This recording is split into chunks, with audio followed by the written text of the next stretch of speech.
So, as the little bar at the bottom of my Zoom screen indicates, my name is Christopher Hayes. I'm been with Scholars Leaders for about 18 months now. And before joining this this organization, I was a New Testament scholar. And my degree came from the University of Oxford. So, graduated out of the British system, which means that what I say will be most immediately relevant to Elias and Shuri. Um, but I think that there's, a 80% overlap for people who are studying in an American system. And I can only speculate about what it would be like with the Brazilian system. So, Mariana, you're going to have to filter. Um, so I'm, as I mentioned, I'm a New Testament scholar. My thesis was looking at the works of Luke, so the third gospel, and the book of Acts around issues of wealth ethics, so morality and money.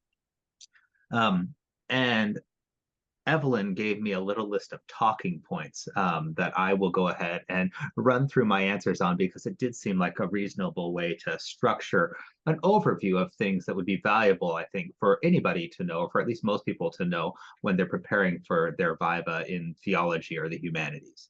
Um, Now, my experience for a UK Viva was a very simple, straightforward, no show, no frills conversation. I didn't have to do an opening presentation or anything like that. It was entirely at the discretion of the examiners how the conversation went. I think that we started with a couple of the questions that you can invariably expect that you will be asked, and then we went where the wind carried us. The two questions that you can be certain that you will be asked are, first of all, what is your original contribution to knowledge? So if you didn't make an original contribution to knowledge, however small it may be, if you don't say something that nobody has ever said before, then you don't get to be called doctor at the end of it. So you need to be able to say in a single sentence, what's the original contribution that you make to knowledge? You don't need to exaggerate it. You don't need to act like you are somehow revolutionizing the world. Just be able to say, what is it you're saying that nobody has said or understood before? The other thing that you should definitely be able to do is to summarize your argument in about a paragraph. So 4 or 5 sentences. How is it that you make the argument that ultimately sustains your original contribution to knowledge? And those are very basic things that you should certainly be able to do. And then you'll want to be able to keep circling back to them over the course of your defense, because many of the questions that you're going to be asked are going to some of the questions that would be asked might be outside of the scope of your topic. And you need to be able to state very clearly what the scope of your topic is. And when you tell somebody, I don't have an answer to that question because it's outside the scope of my research, if you are able to state your research very succinctly, then you'll be in a strong position to sustain your assertion that you don't actually need to be able to answer the question that was put to you. There are some other things that other questions that I would suggest that you prepare for. So if you're a note taker, I'd be adding these down because they're just good practice for getting your brain turning over the right sorts of information for your Viva. The reality is that probably 70% of the stuff that you're going to be talking about in your Viva is going to feel more simple to you than you might be afraid. There will be maybe 20 to 30% of your questions that'll really get down into the nitty gritty, minute details, but most of them are going to be easier questions than you would expect. But the fact that they're easy might actually be what throws you off. Because you wouldn't think that you need to be able to succinctly state something that is so basic. And yet, that is going to be a large part of what you do in your defense. So one of the questions that I would recommend that you prepare for is, what's the relationship between your research and the really important figures in your subfield? Most of this information you will have already worked out in your history of research part of your thesis, but you'll want to be able to have short 3-sentence summaries that distinguishes and shows the connections to important figures in your field. I would be obviously need to be ready to talk about your method. And that one can become very easily become a big, dark, boring hole that you fall down that is more interesting to you than it is to your examiner. So again, prepare to speak about it concisely. in relation to the most important figures, and how it is that the application of that method helps you sustain your original contribution to knowledge. You want to keep coming back to that. Same with the conversation about the important figures in your field. Say what you've learned from them, what you've done differently, and how all of that has brought you into position to make an original contribution to knowledge. Somebody might ask you about why you picked this topic. It's not a particularly illuminating question for a Viva, but kind of like how first dates often include some really boring questions. It might be on there, and you'll want to have something succinct you can say about it, and you don't want to ramble on about it too long. You will probably be asked at some point, what is it that you didn't get to do in this work that you would like to be doing in the future, or that would be useful in the future? Again, not an extraordinarily useful line of argumentation, except insofar as it allows you to indicate an awareness of things that fell outside the remit of your thesis, and somehow validate that that's a useful thing for other people to do, or that you might do at another point in time. It's a nice way when somebody asks you kind of a dumb question, why didn't you do X, to be able to say, you know, it fell outside the limits of my thesis because my original contribution to knowledge is X. However, for future research, that would be really useful. One final thing that I would be preparing to talk about is, what are the weaknesses or the vulnerabilities in your argument or your approach? It may or may not be that you get asked that question directly, but if you go through the exercise of figuring out what your weaknesses or vulnerabilities are, what will likely happen is that you anticipate a problem or a criticism that you'll have to encounter. Now, once you've done that, you need to prepare a response to that vulnerability. So it might be, yes, this is a vulnerability, it would be useful to do that, but it fell outside the scope of my argument. Or this vulnerability is X, and the reason why I don't think it's actually a fatal weakness for my original contribution to knowledge is Y. But that's a useful exercise as you prepare. What are other things that you can do to prepare intellectually beyond answering the questions that I've just laid out? One of them, now that as soon as you find out who your examiners are going to be, start to read what they've written. Examine their key works so that you can anticipate what will their reactions be to my thesis. If you can find out what they're excited about, and there's points of connections between what you've done and what they've done, be prepared to highlight them, maybe even to speak using the language that they like to use. And if you know that they have pet peeves, then be prepared to show why it is that your work doesn't violate or transgress their pet peeves. That's learning to prepare for your examiner is a really important thing. It's not something I took sufficiently seriously, and I'm going to circle back to this topic at the end of my prepared comments. Another thing that's worthwhile doing, especially if you have had the opportunity to share aspects of your research in seminars or conferences, is to recall what critiques have people made of your work in the past. What criticisms did your doctoral supervisor make of your work in the past? It may be that you have satisfied your supervisor after months of going back and forth and arguing with her or him, but be ready to have that conversation again, hopefully in a more succinct fashion than you did the first time. Prepare responses to any major criticism you've received in the past.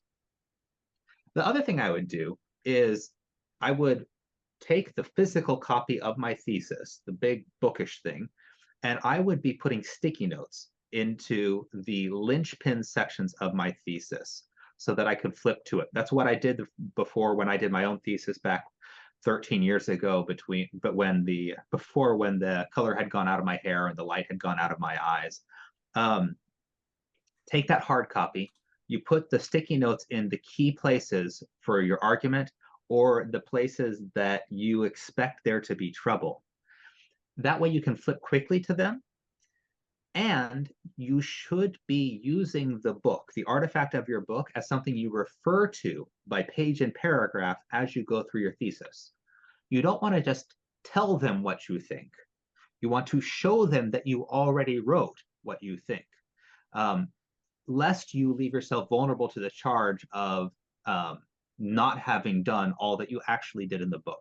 So use your physical copy of the book as a bit of a show and tell device. And remember that you have already worked through these issues in writing, and you probably did a better job in writing than you will speaking on the fly when you're very nervous. So go ahead and lean on what you've done before. It won't look like you don't have thoughts of your own. It'll be simply a way of referring back to the written work, because after all, you're getting the doctorate not for what's in your head, but for what you put in that book. Those are some helpful things that you can do to prepare yourself intellectually. Review the key works of your examiners, prepare responses to criticisms you've received in the past, put sticky notes into your books, not into your book, into your thesis, not just highlighting things, but actually a sticky note that will help you get there. Maybe even mark up the sticky note. This is my thesis. This is the linchpin section. This is response to major objections, etc. So you can flip to them really quickly. You don't want your examiner sitting there twiddling their thumbs while you're trying to find the right page. But I really do think that preparing intellectually is maybe 20% of the process. Most of what you need to do to be successful is prepare yourself emotionally. And one of the most important things you can do is actually just sleep really well for the couple of days before your thesis. And so if you have to take melatonin to do that, then take melatonin. If you need to take a over-the-counter sleeping pill to do that, do that. You do not want to be tossing and turning all night long right before your thesis. So make sure that you sleep really well. And that's especially important if you're going to have to travel across time zones. Potentially take several days and try to get there a few days in advance if you're going to be moving intercontinentally, so you really are mentally clear. Also, and this might seem silly, but give yourself plenty of time to arrive physically at the location where you will do your thesis, or where you will do your defense. You don't want to be suddenly stuck in traffic and getting rid of all of your zen because you happen not to have left with a lot of advance notice. When I did my thesis defense, I went and stayed in the office of one of my friends who lived 3 blocks away from where I was doing my defense. And I worked there for the 2 hours beforehand so that I would just be calm and would know that there was nothing that could get in the way of me getting to the defense on time. Since this is a religious organization, I suppose we should say something like, you should pray, but you really should pray. That'll help center you. Pray to get your head in the right place, to be valuing the right things. This can, in the best of cases, be a kind of a spiritual experience for you. So do prepare yourself emotionally by praying. The other thing I would encourage you to do is don't get yourself overly amped up. This was a major mistake that I made. So I told you that I stayed at a buddy's office that was a few blocks away from my thesis, from the defense. I made the mistake of listening to the Rocky soundtrack before I went to the thesis defense. And as if somehow I would need to generate emotional energy for this process. And I was so hyped up that the first 5 minutes of my defense were utter gibberish. I would have done much better listening to something very mellow. And the Rocky music might have put me in an unduly bellicose frame of mind as well. Which brings me to my short list of things that you should not do. The first thing you should not do is do not get overly defensive. Some examiners will just be your very best friend, and they will be kind and friendly, and they will want to make this as positive an experience as possible for you. Others will be trying to make themselves feel smart and important by taking you down a notch, and those same people might not have actually read your thesis very well before they came to that conclusion. But even if they are being jerks, you cannot get defensive, you cannot get rattled, and you cannot get hostile. Because if you do, all that's going to do is make them want to put you further into your place. Instead, what you want to do is to communicate that you have been under the impression that they like you and that you like them, and that no matter what they say is expressed in a warm and friendly spirit. Okay. So don't give them any reason to feel like they are in a fight with you, because they have all the power and you have none of it. Another thing that I would recommend that you don't do, and this is particularly in relation to when you discuss the relationship of your work to previous works, make sure that you're not dismissive or disparaging of other scholars. One, it will make you look like you're too big for your britches. That is to say, that you have an exaggerated perception of your own erudition. The other thing is that those scholars very well may be the friends of your examiners. If an examiner has been appointed, it's because they have knowledge pertinent to your field. Your field is probably not ginormous, so there's a good chance that they know each other.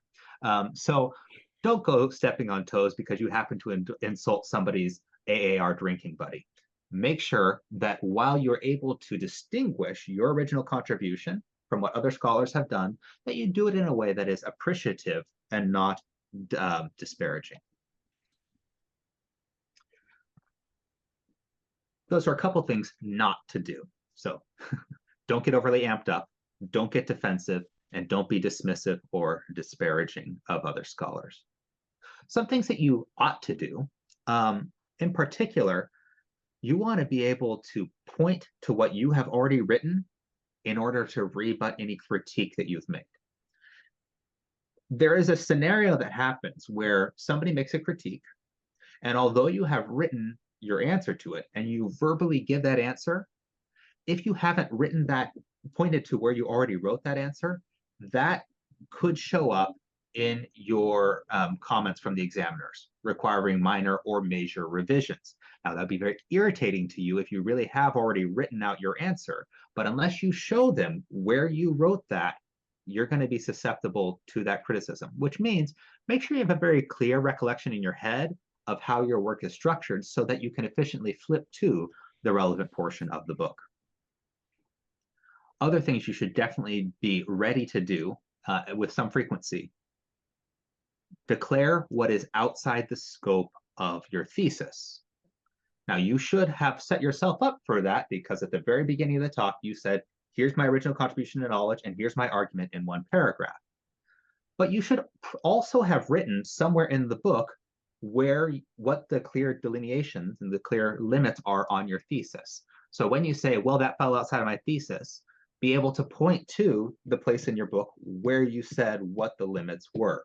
So it doesn't look like you're just making up arbitrary limitations to suit your needs at the moment. A third thing I would suggest that you should do, in addition to pointing out what you wrote to rebut critiques and to pointing out what's outside the scope of your thesis, I would also encourage you to be generous in your praise of others, other scholars in the field, even those you disagree with, and articulate how they have helped you advance knowledge beyond what you have done, beyond what they had done previously, excuse me. This is part of showing to your examiner what sort of colleague you will be over the course of your coming decades as a member of the guild. You want them to walk out of that examination not only having passed you, but also thinking, this is a person I want to be around in the coming years. This is a person I would write a letter of recommendation for. This is a person I would invite to contribute to my conferences or to my edited volumes in the future. So if you are generous with your praise of others and you are aware of how you have stood on their shoulders in order to make your original contribution, that will make you endearing to your examiners. And I just said something that I realized I just made an assumption that you knew this. Your external examiner is an excellent source of a recommendation for a job application, and they're an excellent source of recommendations or opportunities for future publications. If they are your examiner, it's probably because they're kind of a big deal in the field. So you want them to invite you back to things in the future. So make sure that in the course of this conversation, you're not only defending your thesis, but you are endearing yourself to a senior colleague who might become an advocate in the future.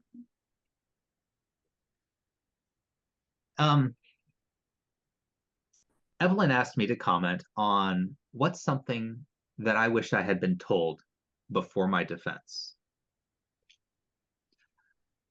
The following applies mostly to the UK system. I don't know if it applies in the US system. So Evan, you might be able to comment on whether or not what I'm about to say here will be true outside of the UK context. It has to do with the responsibilities of your examiners. In the UK system, there's an internal examiner and there's an external examiner, somebody who is a representative of the institution from which you're receiving your degree, and somebody who is from a different institution. What I didn't know is that the external examiner has a job of being slightly more adversarial or critical towards you, whereas your internal examiner has the job of looking out for the interests of the institution, and that includes you.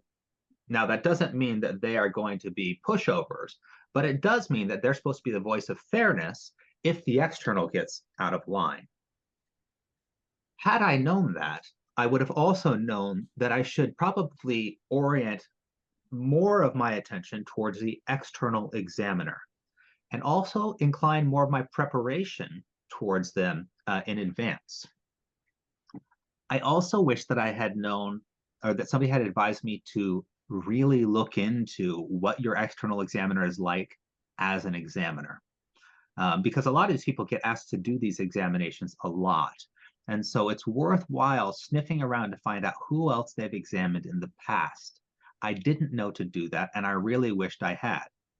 I wish I had known, and now we're going to make sure that this recording doesn't go beyond the Scholars Leaders community, that my external examiner had a reputation for being unpleasant. He liked referring people, which is the British way of saying not passing them and telling them that they could, try again in a couple of years. He had a big ego, and he was easily flattered. I didn't know any of that, which means that I didn't flatter him as much as I, in retrospect, realized that I should have done. I did not spend as much time as I should have done finding connections between my work and his work. There were a few connections that I had made already in the written work, but I wish I had done more. And when I found out later how many of my friends and colleagues that he had referred, I felt like I had dodged a bullet. Because I did pass. I passed with only minor corrections. However, there was a knockdown, drag-out fight that happened between closed doors behind the internal examiner and the external examiner. And some of that I probably could have helped had I, A, done research on my examiner, and B, not listened to the freaking Rocky soundtrack before I went to have my defense. Finally, and I've talked longer than everyone probably wanted, what should you expect after you defend, at least in the UK system? In the UK system, they are not supposed to tell you in the meeting whether or not you succeeded. Some people do violate that rule, but they're really not supposed to do it. And so if they don't tell you, don't go biting your nails for the next 2 or 3 days until you hear the results. But in the UK system, there will be, I think, 3 different outcomes that you can encounter when you do a defense, at least for your first Viva defense. You can pass straight out or with minor corrections.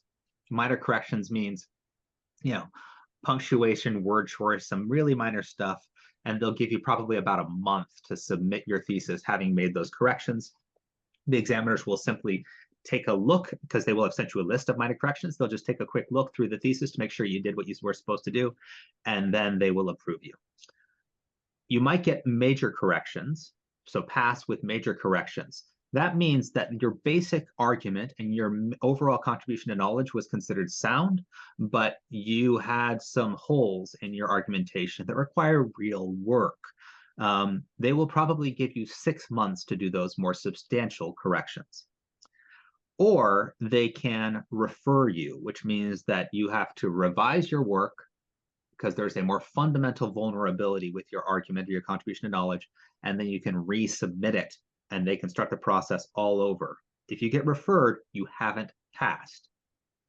And each institution will probably have a different time limit for that. I think Oxford will give you up to 2 years to revise and resubmit, although you probably don't want to wait that long if you are, like me, ready to be done when you're at the end of your thesis process. I know that at Oxford, once you got notification that your corrections had been approved, at that point, you could be called doctor, and you could use that title for yourself, which is important if you're like applying for jobs, whatever. Get clarity on that for your own institution. But insofar as it's commonly the case that you will have to wait several months before you actually have the graduation ceremony, it can be a useful thing to know. And finally, If you want to get your thesis published, which as a general rule, you should be exploring that, you should know that you can submit your thesis for publication in conjunction with your examiner's report. And the examiner's report, if they're doing their job, will probably say something like, this thesis would make a splendid contribution to knowledge, and I would recommend it for X, Y, or Z series. The examiner's report will also include the corrections that they've suggested, minor or major, and when you submit it for publication, I would suggest having a small addendum that indicates where you made all the changes that were requested from your examiners. I think that that's plenty from me. You've all been terribly patient. Thanks, Christopher. Evan, you want to take it away? The US side? Sure, I'll jump in. Fortunately, for the sake of time, there's a lot of things that Christopher said that I was planning to share. I may reiterate a couple of them, maybe just slightly differently, and perhaps with the gloss of the US system added to that. So I did my dissertation at Trinity in Deerfield, Illinois, so the US system, and in educational studies. My work looked at contextual engagement of majority world doctoral programs, specifically at a program in India, a program in Kenya, and a program in Guatemala. So looking across several different majority world contexts and asking the question essentially, how and where does contextual engagement show up in a doctoral program? If doctorates are about knowledge, does it matter where you do it? And while there's an implied yes, context matters, this was asking questions around how and where and why that shows up from a perspective of both faculty and students. As far as the dissertation defense, Christopher had a lot of great advice there. And again, some of this will be reiterating and building on that. In our department, our defenses were public affairs. So one of the big things was to have sat in on several ahead of time. Go and watch these things, see how they operate, watch other people, note where their struggles are, note where things were done that were really helpful. And because in our department they were public, it meant that you usually had 4 or 5 additional people as an audience listening in. They're not the audience you're addressing, but they are there. And acknowledging that it can be helpful, especially as you engage some of the more technical aspects of your work. For me, that provided opportunity at times to offer a clarifying note to the gallery, but it also was a way to demonstrate facility in your field and ability to break that down for the non-technical person or the person who isn't sitting there staring at your dissertation. And so that was part of what I went in knowing and having watched several. In my dissertation, we did make an opening presentation and then fielded questions. For better or worse, I had very few questions that regarded page numbers within my dissertation, and it became sort of a fun ranging conversation. So it was not very adversarial, which was obviously pleasant for me. But being prepared ahead of time was one of the things that led to that. Because mine was public, I made a 1-page kind of summary sheet that also the peanut gallery could have as a way to follow. But I also found that that was one of the ways to do some of what Christopher suggested, and that is find a way to very succinctly state your original contribution, your thesis argument, the briefest of overlays of the theorists that you're engaging in your literature review, and then to really boldly put your conclusions. I think those are some of the things, and mine was a qualitative study, so a little bit different than, say, in the theological departments, but some of you may have those. And when you have field research and then the ability to extrapolate out of those, ways to get in that without bogging down on some of the technical matters, but why your stuff matters, not just what various respondents say. And I found trying to boil that down into a succinct summary was helpful in preparation, as well as then sort of, again, demonstrating to folks that you had grasp of your work in a way that could be expressed clearly and cleanly to a lot of people. One of the things that Christopher addresses, kind of what questions might students expect, and clearly that idea of what was most important out of your research, which is how it was asked in mine, which was getting at what's your original contribution, but also why does it matter that you're making a contribution? And the one place, and it ties also with why did you do this in this way for several of you, I think, depending on your program, depending on how it's working, is this may be one of the ways to interject contextual value. Why does it matter to your context is not always one of the more cleanly inserted pieces in your academic writing, but in your defense, and there's a way to insert it hopefully into your dissertation, but it's a way to highlight that there is a rationale for your research. And my experience, having been a part of not only those in my department, but through Scholar Leaders, having been a part of a lot of dissertations and dissertation presentations, defenses, is that your underlying question often is rooted in context. And that can be beneficial on two fronts. One, it's a way for you to make that assertion quite positively and proactively in your work. Secondly, it also grounds those listeners into an area where you're an expert as well, assuming that you're not doing it surrounded by those who are completely immersed in your context. It grounds that part of your work in a way that can be helpful as part of what you're doing. So think about, if it's not asked, I think it's worth asserting, why does this matter in your context? Figuring out where that can fit into your presentation and your dissertation.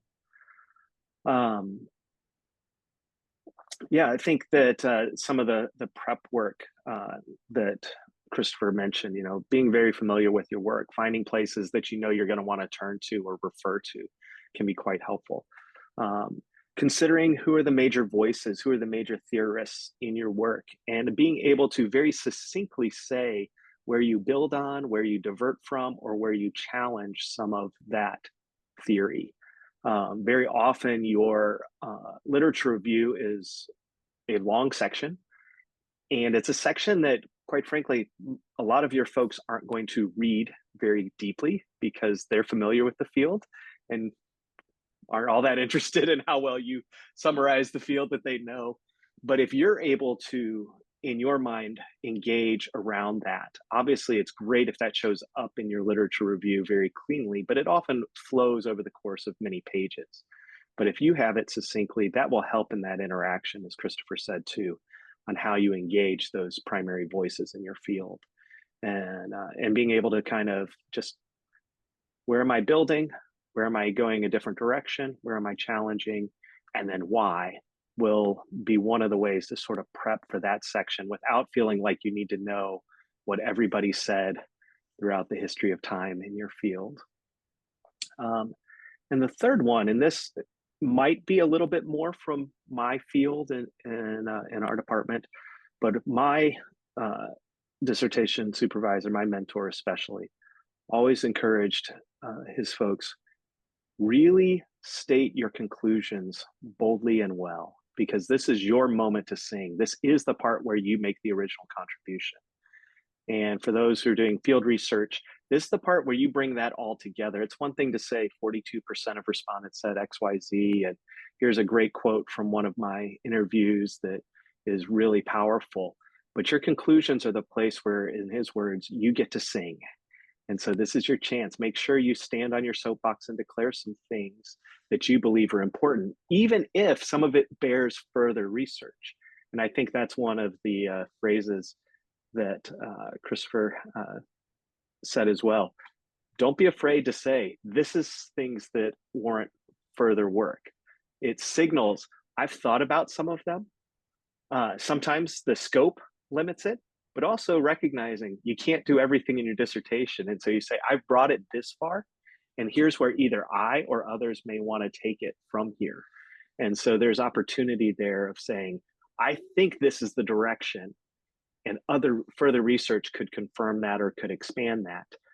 but these are interesting ideas, and it builds the continuity of that knowledge piece that can be interesting, particularly if you're in sort of one of these qualitative fields where it isn't as clear what those next steps could be, and you can start to declare them. And that will position you sometimes for some of those questions as well, to say, yes, that's a good point, and I think further research would warrant that.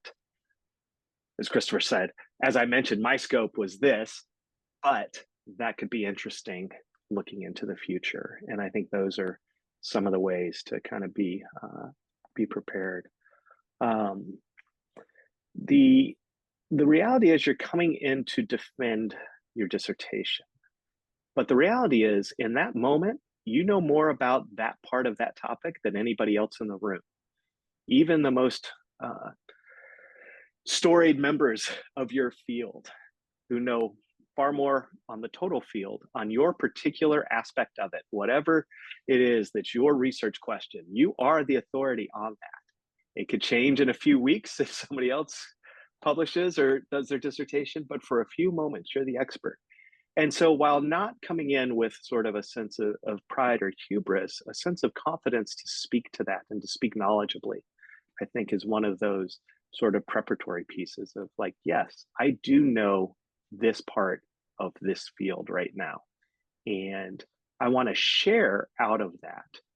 So it's defense, but it's also part of sort of educating and enlightening people as to what that is.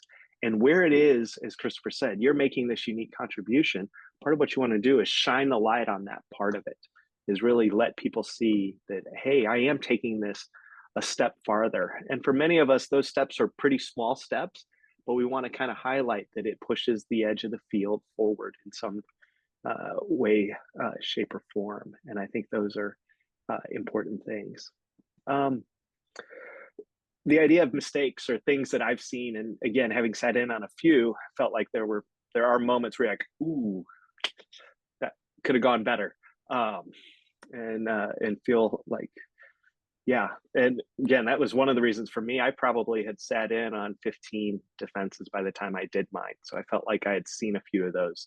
So there wasn't, what do you wish people had told you? I didn't feel as much of that because the process had been demystified. It also gave me great confidence because some people who went through the defense process, you're like, okay, they made it through, I can make it through.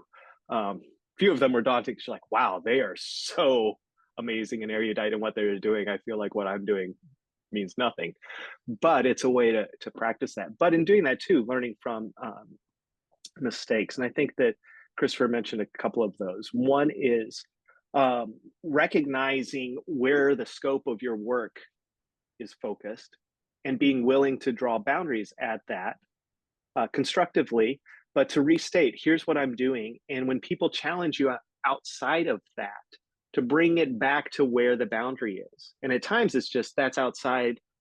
I don't really think I'm going to answer that.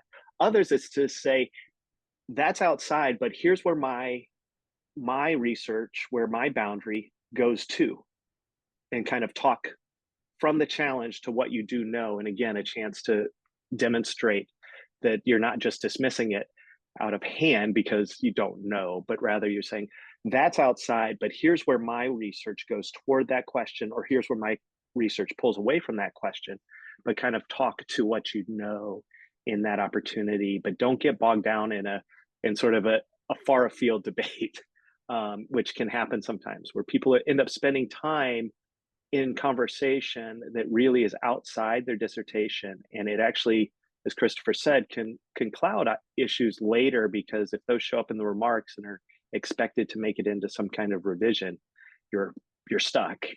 And yet it may not be all that important to the dissertation, but you're the one who can help shape that. Sometimes your primary supervisor can help with that if it goes too far afield, but knowing where those are, you can do that. Christopher mentioned if you've got outside supervisors, or even if they're internal to your institution, knowing where they fit around your topic or where their places are, acknowledging them and their work can be really important, and kind of a way to connect to it.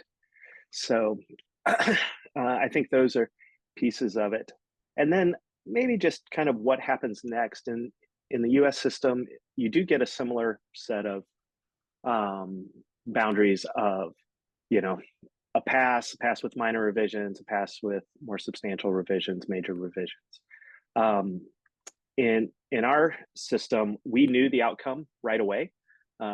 We were asked to leave the room for a few minutes and then come back in, and we're told. Obviously, you want to be very well prepared when they're public, because that can be hard.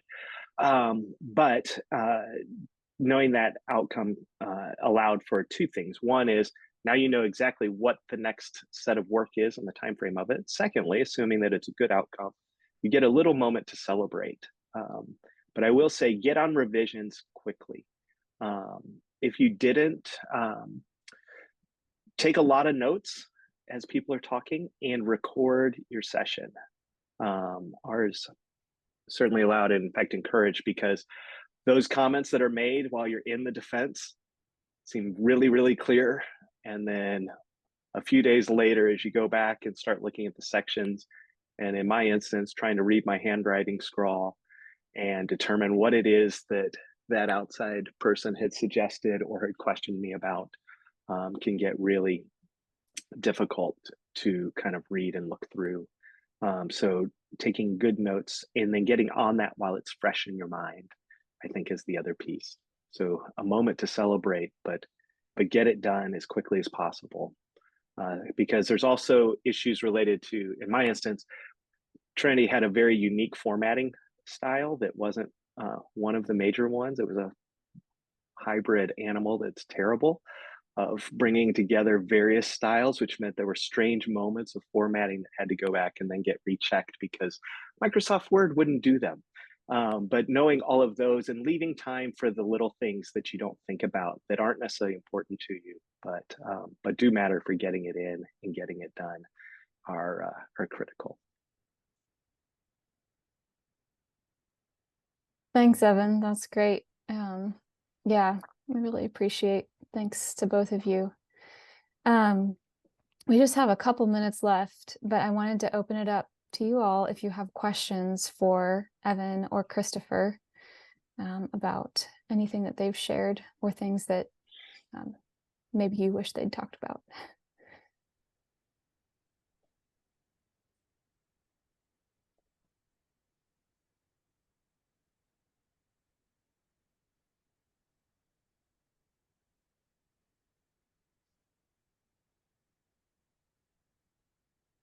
Clear as mud. I have a question. I'm sort of looking sort of I don't know exactly if this is, maybe this was not applicable when you guys were defending your pieces, but I think I have an option of doing it in person or online. And it might work out that I can make it in person. But any advice on how to handle that, and maybe if it's likely to be online for me? Any tips on just how to navigate that? Fix your camera.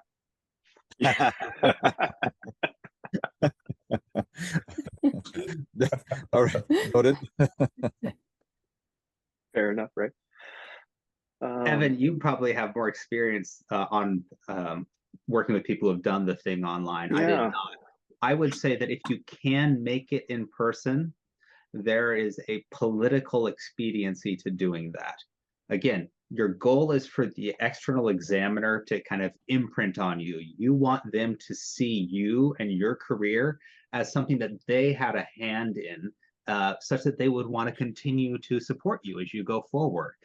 If it's a Zoom call, they will remember the burden of having read your work, but they won't have had that personal positive association. So thinking beyond whether or not you will get your PhD at the end of it, you're trying to get that person to connect emotionally with you so that they can help you in the years to come. So it might not be possible to get there, but I would put a pretty high effort into trying to make that happen. Evan? Yeah. Well, and one of the interesting things too is you can be in person, and now you may end up with an examiner on Zoom too, right? Like, we've reached this world where when truly, when I did mine almost 10 years ago, that was just being experimented with, hadn't been done in our department at all. And now I think we have so many more that are happening where you or your examiner is on Zoom. And I guess to build on Christopher's comment would be just recognizing that you are trying to build this connection. Like on the one hand, yes, these are examiners, they're examining you. On the other hand, the PhD is this moment where when this is done, you join them as colleagues. And you're going to, in the room with them as experts in the field. And so that's so different than any other exam you've done in your life where pass, fail, didn't matter, whatever the outcome is, they're the teacher, the examiner, you're the student doing it. In this instance, so building that does have this future component. It's not just making it through the dissertation. And so even if it's on Zoom, or if you or an examiner is on that screen, finding ways to try to build more of the connection. And if people are in different modalities, just to really recognize that and find ways to address that very concretely and directly. It's the issue of teaching in a hybrid situation where the class is in person and some are on Zoom. You tend to teach to the people in the room, and only after a while remember that you've turned your back to the camera for half the presentation. Sitting at the examining table probably won't turn your back, but that recognition of realizing you do want to address and connect even as you're doing it through the mediated form. With Christopher, I would lean towards being in person when you can, but recognizing that's not always easy, and the cost of it is something that plays into that, particularly for some, perhaps on this call, where if you also being in person for your exam, being in person for graduation, being in person, like each of these may be different trips, costs, et cetera, that have to be thought through. And how to do that well. I will say the couple of times where I've sat in on things with people on Zoom, putting people on bigger screens in front of you can help bring them a little bit more real life size. So if you're going to have to do it on Zoom, one, making sure you've got really good internet, because we all know the frustration of calls that cut out, and you don't want technology frustration bleeding into your exam. You want to be evaluated on the merits of your work, not on the stability of your internet. But then secondly, if you're able to put things on larger screens, I think that can be a little bit helpful in the sense of it doesn't feel like what I'm doing right now, where everything's on really small bits, and people are in 2-inch by 2-inch squares. That just as a practical engagement, if that's the environment you're in. Thank you. That's helpful. The one other thing that I'll say, thinking about what happens if you do it on Zoom, the one advantage that you have is that you can put your text of all your cheat sheet, all your notes, your major arguments right up on the screen, right below wherever your camera is. And then it will make you look a whole lot more fluent and intelligent than you actually are. So that's not cheating. That's totally okay. But if that's an option is available to you, then you want to lean into it all the way. Yeah. Thanks, guys. We are out of time for today. So, Christopher, would you close us very briefly with prayer? God, I'm grateful for this crew of students who are about to cross the threshold from being students to being part of the guild with no asterisk next to their nature of their participation. I thank you for the years that they have invested in getting to this point. And as they prepare for their respective vivas, I ask that you would give them great expectation and excitement and joy at the prospect, and that you would take away from them any looming sense of dread. I ask that in due course their vivas be experiences of affirmation, of blessing, launching them forward in careers about which they feel confident. I ask that they would have a clear sense of your accompaniment with them throughout the course of the coming months as they prepare, that you would bring to mind the things that they need to be attentive to, and that you would give them the grace to navigate the actual viva with calm, without becoming defensive or argumentative, so that they can ultimately build really strong, long-lasting relationships with their examiners. For the examiner selection process, Lord, we pray that you would give their supervisor great wisdom as they guide them, that you would facilitate availability of the examiners, and that the examiners would do their job with great diligence, and that they would engage with these scholars with an attitude of care, concern, and desire to support them at the beginning of their careers. Ultimately, Lord, we pray that this milestone would represent an opportunity for your kingdom to come evermore, open doors for them subsequent to their degrees so that they can have impact in the world and in your church, in accordance with the great sacrifices and investments they've made in this process. And we ask these things in the name of your Son. Amen. Amen. Thank you all. You will Yes. definitely be in my prayers. And if you have questions that come up as you reflect on the conversation today, I just invite you to email us and let us know. We'll try to answer those for you as best we can. So take care, folks. Thank you. Great to see you. Thank Exciting you very times. much. Thank you so much. Thank you. Blessings. Blessings, you. everyone. You all. Bye.